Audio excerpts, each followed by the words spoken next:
An AI-powered limb you can control with your mind. Technology that helps young people with autism better communicate and understand the people around them. Systems that help people find new and fulfilling careers. These are just some of the promises of artificial intelligence. And the hype is deafening. It's tempting to just jump right in, especially when some of the biggest companies around the world are doing exactly that. But we know that AI systems that don't account for people and planet can have severe negative consequences. Data centers that burn through energy and water, algorithms that learn our own unwanted biases, and a creeping sense that the companies that are building these tools don't always have our best interests at heart. So for those of us who are trying to do some good in the world, that leaves us at a bit of an impasse. How do we use this power for good without causing harm? How do we build AI that's ethical, and is it possible to compete if we do? What's the real return on doing the right thing? I'm James Gauci, founder of Cadent, a social enterprise and responsible AI consultancy, and I've come to Taipei in Taiwan to find some answers. And this is the perfect place to ask. Taiwan is at the epicenter of the AI boom. The vast majority of the world's most advanced computer chips, the likes used by Google, OpenAI, Microsoft, they're all made right here. And this year, Taiwan is host to the Social Enterprise World Forum. It's one of the biggest gatherings for social entrepreneurs in the world, with more than 1,000 delegates from 50 countries, all congregating to discuss ways to use business for good. They see the potential for AI to supercharge the pursuit of their missions. So I'm here to ask the leading thinkers in the field a simple question. How do we use AI to maximize positive impact without compromising our values? Audrey Tang is a Taiwanese ambassador at large, was the country's first digital minister, and was named by Time magazine as one of the most influential people in AI. She spoke to us before giving her keynote speech to close the Social Enterprise World Forum. You've famously described your philosophy as conservative anarchism. Yes. Preserving Or Taoism. Taoism, yes. This preserves values like democracy and freedom, but enabling bottom-up innovation. As we're entering the age of AI, what are the core conservative values that you believe we have to protect? Yeah, definitely it's civic care. Most of the communities that I speak to really want AI to enter, not what some people say human in the loop, but in the loop of AI. They feel if individual community members use AI, even though ostensibly for something good, the speed of the AI cycle is faster and faster. So it becomes human in the loop of AI, like a hamster in the wheel. I mean, the hamster probably feels very excited because hamster really need exercise, you know. But then the hamster has no control over where the wheel is heading. No steering ability at all. And then the community risks getting hollowed out. So instead of human in the loop of AI, we need to put AI in the loop of communities. Many AI systems are trained in what's called utilitarianism logic, which means it just want to maximize some number without any scrutiny into how it maximizes that number. That leads to the parasitic recommendation algorithm, enragement, polarization, and so on. We need a new branch of ethics applied to AI, and this is called care. Care ethics is very different. A good caretaker is particular to particular relationship. It takes care of one community, one family, and so on. It cares about the health between people, not just the achievements of individuals. In fact, it's not trying to maximize anything. It's trying to satisfy, to make sure that people feel good enough among each other. And so training AI systems in the ethic of care has been my focus for the past year. Over the course of Social Enterprise World Forum, we heard from social entrepreneurs already using AI about how the technology is amplifying their impact. And just like Audrey Tang encouraged, what steps they're taking to try to ensure they're doing so in a way that takes care of the communities they work with. So Bioniks is a social enterprise. It provides innovative solutions to people with limb disabilities by offering, AI-powered, cost-effective prosthetic limbs.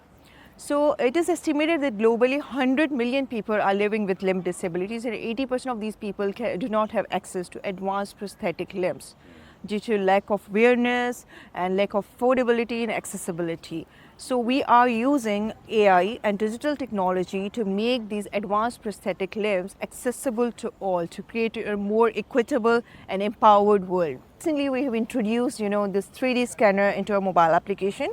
Wow. So anyone around, any corner in the world can just scan their stump, send us their measurements via 3D scan, we'll custom design their prosthetic and, manufacture it and ship it to them. It's as simple as, ordering a shoes. This is a great example of a benefit that AI is providing to people. But of course, there are risks associated with AI. When you're building medical technology, some of these risks must be front of mind for you. Ideally, how do you account for those risks in the development process in a medical context?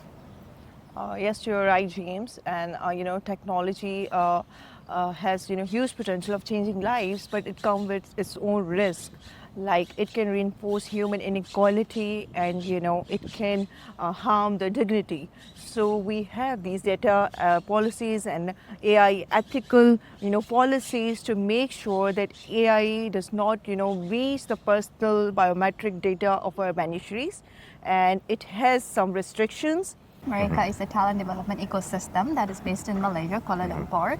We train unemployed and underemployed and also people that are in current workforce for the future of work. And what makes Mereka a social enterprise? What's the core impact that you're trying to achieve? We want to make meaningful work accessible and available to people, and especially for the underprivileged. Youths and also women returning back to work. When we're thinking about that as social enterprises, often we think of the dark side of AI as well. We think of the risks and the environmental impacts, the unwanted biases that are sometimes in, especially LLMs, like large language models. As someone who both uses and teaches this technology, what do you see as the big risks for social enterprises who are just starting to experiment with AI? So I would say from our examples, right, we are trying to develop this agent E, which is an evaluation agent, because we work with a lot of, we get a lot of applications from our talents for the different variety programs that we run, and it takes a lot of time for us to review these applications. So we want to automate that process. So the LLM outputs are biased because of human nature. So as a person that believes in processes and systems and structures, I think we have an opportunity to tune the LLMs based on these structures that will allow us to remove biases in a way that we may not be able to remove from human beings. So maybe AI tools could be more inclusive.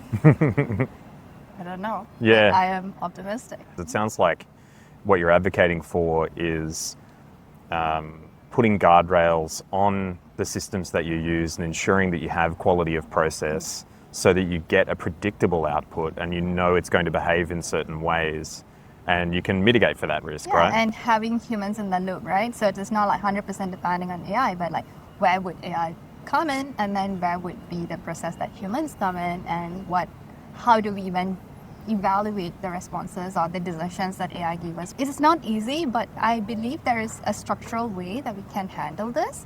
So if we put in the guardrails and all that systems that's needed to make it work, it should be beneficial. However, I do believe the learning curve is pretty steep. And a lot of social enterprises or for-profit organizations, we don't necessarily have the tech talents that we would need in order to build the agents and solutions that we need. So we're taking solutions off the market, especially because we are working with different target audiences that are already being left behind. So the solutions that are being built at a mass scale may not be suitable for them. I think that's what the trick is. So that actually needs technical knowledge and also knowledge from the impact sector to come together, to integrate, to build the solutions. As Ambika Sangaran told us, social enterprises often feel they're lacking the financial resources or technical knowledge to start working with AI. Ethical technologists at Social Enterprise World Forum argued open source technology and the open source community are potential solutions to these problems.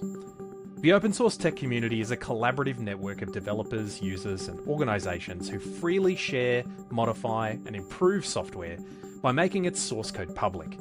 Examples include Signal, which fights surveillance by keeping conversations private, OpenStreetMap, which helps humanitarian aid reach the unmapped, and the Wikimedia Foundation, which ensures that access to information remains a fundamental human right. Open source tech founder and host of the Tech for Good panel at Social Enterprise World Forum, Nick Arns, told us more. Many social enterprises have a feeling that they're in a bit of an arms race and that they have to use the most powerful or the most expensive AI tools from big technology companies in order to remain competitive. You're an advocate for free and open source tools, of course. How can a community-driven approach like that keep up with the R&D budgets of massive Silicon Valley companies? I mean, I think in itself, like the open source movement has already proven that it can completely accelerate innovation. That's it with open source. Just goes a lot faster because everything is open. Everybody can build. Everybody fixes stuff. Like everybody does that together. How does building and sharing open source tools help an organization expand its impact? I mean, I think that especially here on the forum, the people that I talk with, they are very committed to creating this impact. And that kind of takes away the competitiveness between the companies. I'm not saying it doesn't exist. Of course, there needs to be some kind of like a gamification between companies and see which one gets it. But in the end, people do like to have that impact, and it's a bigger mission than outside of their own organization. So if you open up the ways that you actually work, can be the technology, but can also be your structures, your processes, your how do you deal with your team, what is like everything. If you just share that openly, people are scared like, oh, then somebody gonna copy and make money out of it. But maybe that's a good thing because you are sharing the mission outside of your own project and you want impact to happen. So if you keep the things for yourself, then at least you're slowing it down. If you're sharing it, you give others a chance to actually build on top of it and improve it, and then you also can use it for yourself again. So it's kind of like setting things in movement. Yes, what we call the sharing economy. Yeah, and it's something that I think is lost between the communities. There's a really shared sense of between the open source community, for example, and the social enterprise community. There is a strong alignment on this idea that sharing information and sharing resources can yield much greater mutual value than we otherwise could have realized. And sure. It's something where the two communities align quite strongly, but that those connections haven't been made quite yet. Why is that, do you think? I don't know. There is still like competitiveness on funding, for example. Projects do compete to get specific funding from governments, from other like grant systems. So I feel like they feel that they should need, to kind of protect themselves a little bit and not put everything out. Also, the tools that they are using, I mean, they're not really used to share things openly because of the digital communication. But I think that is improving. Maybe it's more a mindset. It comes from the business side of things. You want to be a social enterprise, you want to be business, so you need to make profit, you need to, that's just the way that you've been taught to lead your business. But there is other ways. How do we foster a better conversation between social entrepreneurs who are understandably hesitant to engage with AI for the fears of the risks and harms? How can we connect them with the ethical technologists and that conversation so that they can share value? Yes, I think the open source initiative is really key here, because to be open source is also to be humble enough so that you're not trying to colonize your users. You're just a good enough ancestor so that the future generations can steer it however you want. So instead of just talking about acceleration, pressing the gas, or stopping AI, pressing the brake, we need to talk about the steering wheel.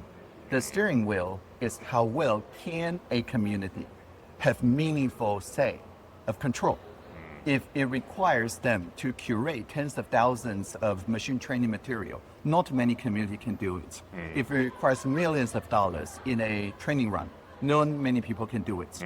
But now, using the lightweight model, as I mentioned, anyone can co-create a code of conduct in plain text. People can do it. In some of the new attention-free training mechanisms, people can train a large model, but using only a fraction, like literally a thousandth of their training budget.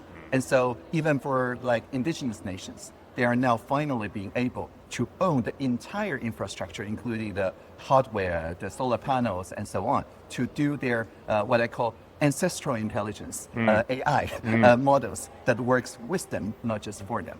Audrey's idea of ancestral intelligence points to a key concern many social enterprises have when considering using AI: data protection. We spoke to social entrepreneurs already using AI about how they're ensuring data they collect about vulnerable groups is properly managed. So First Nations economics, we're a majority Aboriginal run, a solely Aboriginal governed not-for-profit in Australia. We're an economics consultancy for good. And by that I mean we operate like any of the big consultancies, offering economic advice and monitoring and evaluation support for government, for private sector, for communities. And then we offer those same services to Aboriginal communities through our pro bono services. So we do that free of charge to support them. And our mission's all about helping those communities achieve their self-determination. My mum's side of my family is Indigenous, and our other co-founder, Rick, the same for him. What was really important for us is understanding the challenge that Aboriginal women face in Australia and trying to rectify some of that through our operations. And so one of the things we did was we've put together a majority Aboriginal female board of directors, and we've got a majority Aboriginal female employment base as well. How does that, the strategy that comes from the board of directors and your advisors in community, how does that translate into a focus, as you've spoken about already here at the conference, on Indigenous data sovereignty? Well, I think an important preface would be that in Australia, past government policy has led to fractured communities, but distrust in government and distrust in, I guess, outsiders looking to extract information. And so we do a lot of engagement directly with Aboriginal communities, and it's really important that we firstly build relationship and trust, and that we're not seen as extractors of data. And all of that engagement starts with free, prior, informed consent. So giving people the option to opt in or opt out. And then in terms of the principles of Indigenous data sovereignty and governance, it's around that we don't own the data. It's communities' data. The data that we use for a project will only retain for 6 months, and then that data is provided to those communities to use into the future. Would you be able to give an example of how data has been used historically against First Nations people or without their consent in a way that's yielded kind of unintended negative consequences, either directly or systematically? Well, I think some of them weren't unintended, some of them were intended, and that's using data, for example, for the forced removal of children from their families, and trying to use data to be able to use that as a point of leverage to take kids away from their families, which is awful. And then you fast forward to even today, where we've got some families maybe in a multi-generational home where you've got grandparents, parents, kids, sometimes even grandchildren, all under the one roof. And then it comes time to, say, census reporting, and that family won't disclose the true number of people in the household out of fear that it might lead to them losing their house, having someone removed. So why would I give up that information? Because it may be used against me. And we were talking with First Nations Economics from Australia earlier in the week, and they were talking about the importance of data sovereignty for Indigenous communities. And it sounds like some of the technologies that you're helping develop are empowering those communities to get the value out of those sovereign data sources. Exactly, because the social media extractive surveillance capitalism is based on strip mining the social fabric. It's about getting me addicted. So I will upload all our selfies to some compute center overseas. most of the time without your permission. And that is a big problem. So instead of bringing personal data to compute, we need to bring compute to data. And this is, I think, the paradigm shift that the entire society is going through now. Instead of this addictive intelligence, we need assistive intelligence. And we need the civic AI to assist the civic health so that we can all build civic muscles. Otherwise, it will feel like each individual just sending their robotic double to the gym to lift the weight for them. The tech experts we spoke to at Social Enterprise World Forum said one way of ensuring data doesn't end up in the hands of Silicon Valley tech companies is through using small-scale, decentralized AI models.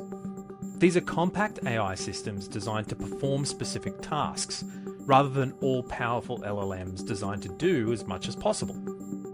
Small-scale and lightweight AI models can run off laptops or phones, meaning they use less energy and data can be stored locally. These include Apatus and Bloom, which are fully open models built not for profit and in the public interest, and apps like Enclave AI, which runs small language models securely on your phone without needing to connect to the internet. You've been working in decentralized technology for a long time and using small-scale AI. Could you help the audience by explaining what that means in simple terms? What it means is that you're using AI more like a tiny tool of the actual things that you need to do, which means that I was making a comparison the other day.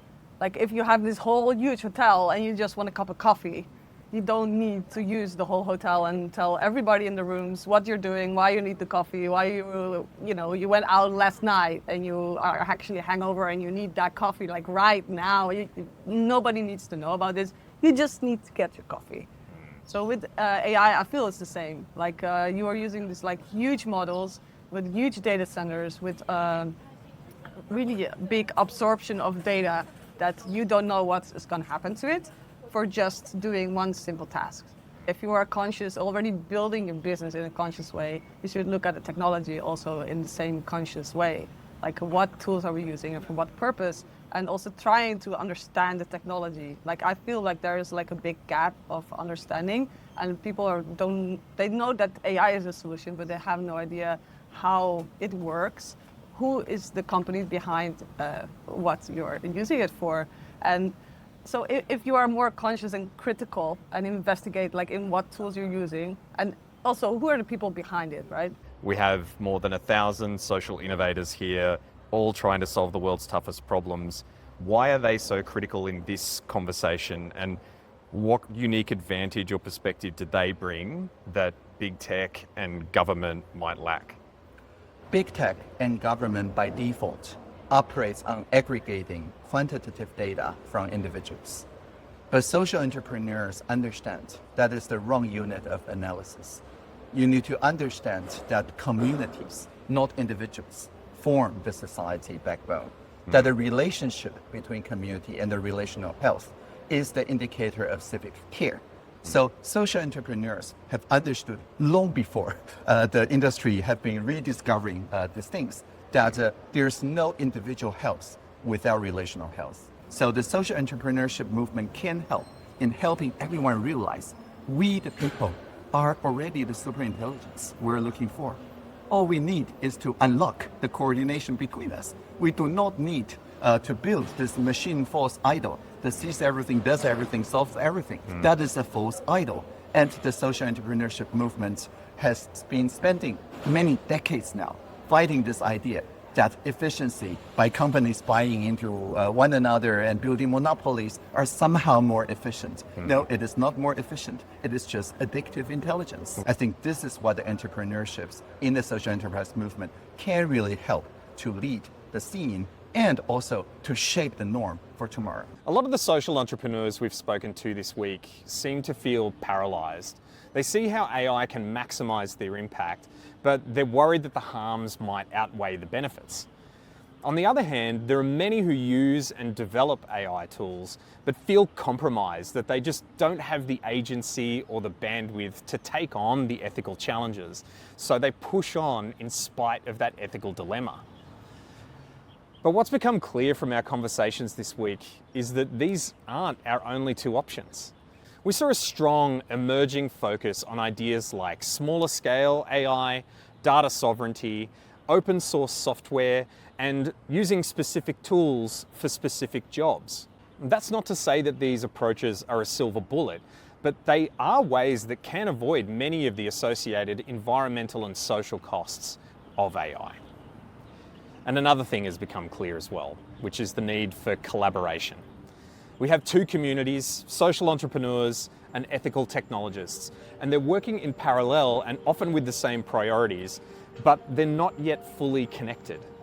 But our AI journey is only just beginning, and like Audrey Tang said this week, we all have a hand on the steering wheel.